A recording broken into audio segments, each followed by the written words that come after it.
رسول اللہ صلی اللہ علیہ وآلہ وسلم نے ارشاد فرمایا، جو مومن لگاتار بیمار رہے اس کو بخش دیا جاتا ہے۔ حضرت عائشہ رضی اللہ تعالیٰ عنہا فرماتی ہیں کہ رسول اللہ صلی اللہ علیہ وآلہ وسلم نے فرمایا،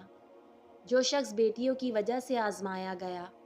اور اس نے اس پر صبر کیا تو وہ بیٹیاں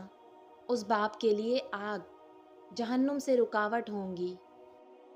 رسول اللہ صلی اللہ علیہ وآلہ وسلم نے فرمایا، جب کوئی جھوٹ بولتا ہے تو اس کی بدبو سے فرشتے اس سے میل بھر دور چلے جاتے ہیں۔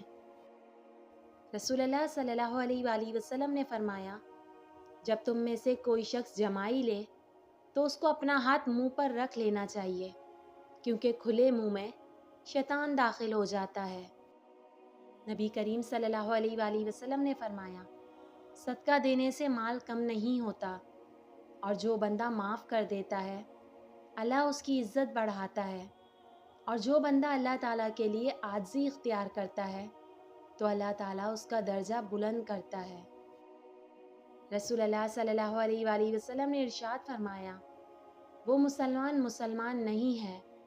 جس نے اپنا پیٹ بھر لیا ہو اور اس کا ہمسایہ بھوکا ہو۔ نبی کریم صلی اللہ علیہ وآلہ وسلم نے فرمایا، جس گھر کے دروازے رشتہ داروں کے لیے بند اور جس گھر میں رات دیر تک جاگنے اور صبح دیر سے اٹھنے کا رواج ہو جائے تو وہاں رزق کی تنگی اور بے برکتی کو کوئی نہیں روک سکتا۔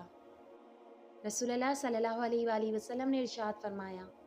جو کسی تنگ دست کے لیے آسانی پیدا کرے گا